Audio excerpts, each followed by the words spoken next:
Hi everybody, Michael here. Today I want to talk about removing Keir Starmer by mid-February and how this is possible.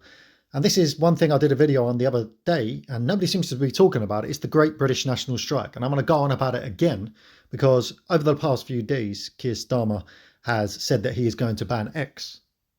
And we all know the reason he wants to ban X is because of Elon Musk and because of free speech. It's not all about the dodgy stuff going on there because that can be done through any AI. So it's not about Grok or Twitter, it's about Elon Musk and free speech. But that's obvious to everybody who knows what's going on. And I think what happens, I thought at first, well, they're going to try it, but there's no chance it's going to happen. But it seems like they're legitimately trying to push it through and they're getting France and Australia on board. So they're really going to go for it in the next few days.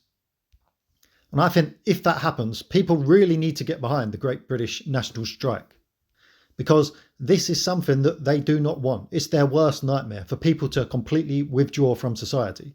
You know, you get people talking about civil war, but that's a load of nonsense. And that's something that could happen if we don't follow peaceful measures. But I believe they would even prefer a civil war. What they don't want is for people to completely delegitimize the regime. And at first I thought the national strike was just a one-day thing, but it seems like it is a week-long event at the beginning of February.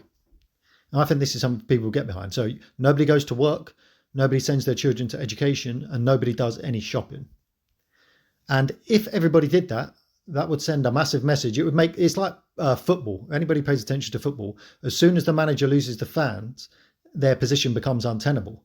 Now, if the fans don't care and they're not bothered, then the manager stays on. But in football, if the fans make it known that they've had enough, the manager has to go. And if we pull out from society, Starmer will have to go. And obviously we know that the problems are far deeper than Starmer. It goes along with this communist agenda throughout the world. But this can be a start. Get rid of Starmer.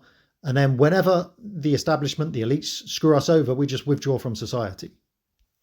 And I think what we must do, a lot of people will be negative and say, well, you're never going to get everybody to involve, but don't let perfect be the enemy of good. You probably only need 25% of people to partake in this to have an impact. That would have a massive impact, even if just 25% of people withdrew from society for a week. And I understand that some people can't afford not to go to work. So people could go and do the best they can. So if you can't take time off work, then just cut down on your shopping or don't do any shopping. I think another option is not attending football matches. For one weekend, nobody attend football matches. That would send a massive statement as well. Because one thing you have to realise, the Premier League and the football is bread and circuses. And they've essentially, the commies and Marxists have subverted football as well. Remember all the BLM nonsense. I saw an advert by the Premier League the other day of Premier League footballers talking about violence against women, which is a justifiable subject. But as with the Starmer X problem, they don't care about it. It's all about brainwashing. They're probably trying to attack the English male, as Gary Neville says, middle-aged white men, when we all know that the main problem is with the grooming gangs, with all the migration, especially the illegal stuff. This is when the violence against women went through the roof. And just check the statistics, especially among like the Afghanis. That's where we've seen massive rise of assaults against women. So, you know, screw the Premier League. It's become too monetized as well. Even in Europe, I saw the European Cup finals are being held in the Middle East. So it's like, imagine having a season ticket.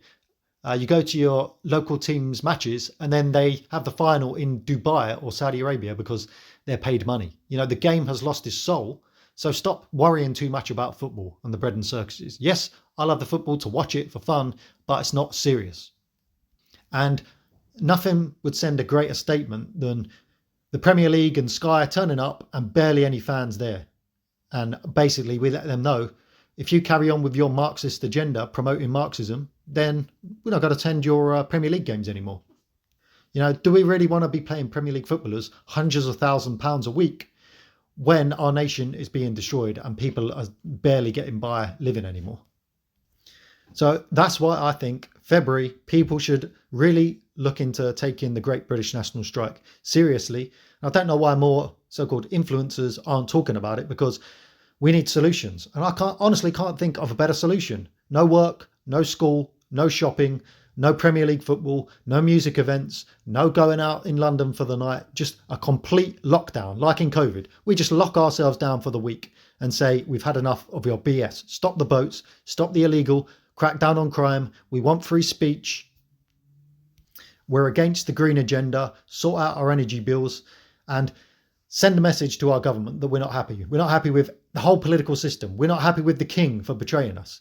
And if we withdraw and do it, then something will have to change. We hold the power. If we withdraw from society, they're screwed. And that is our number one method of doing it, and the peaceful method of doing it. People like to dramatize. I think this is why the influencers aren't talking about it, because, well, I think two reasons that people aren't talking about it. One, it's not dramatic. It's not civil war. It's not going to get the views.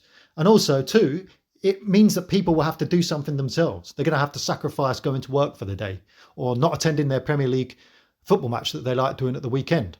Everybody wants somebody else to do the work. Well, no, let's lead by example and promote something peaceful, sensible, and that's something that everybody can partake in.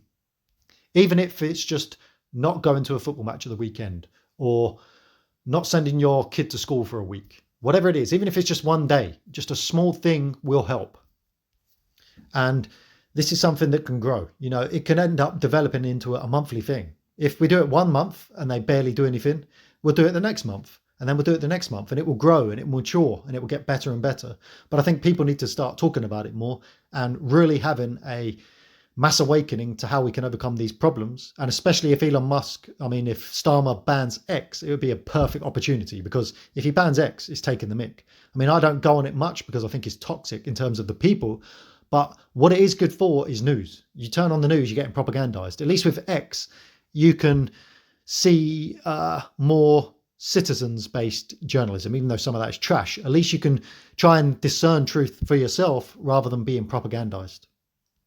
Okay, so that's just why I wanted to do this quick video today, encouraging people take part and promote the Great British National Strike in February, early February. If you like what I'm talking about, like the video. If you are new here, subscribe, share it with as many people as you can, and subscribe to this channel, because this is the work of the Logos. This is overcoming our problems with the power of the Spirit through peaceful methods and with the love of God. Through that is the only way. I know we're involved in politics, but ultimately our problems are spiritual. And once we have a spiritual revolution in this country and we follow spiritual leaders who bear good fruits, we'll make a change. And on that note, before I say goodbye, this channel is a non-profit channel. All the money that I have raised through this channel, through this movement, will be there to serve the people. This channel is not here, as I say, I'm not here to go, civil war, to get loads of views, monetize, do a live stream. Hey guys, let's talk about the civil war and entertain you and give you a parasocial relationship. I can care less about that. I want to make things better. So it's not about self-enrichment, self-ego, or any of that. It's about serving the people with the love of the Logos, just as the best example was Jesus Christ. Even though I'm not a Christian, I'm a follower of Christ. On that note, God bless everybody today. Goodbye.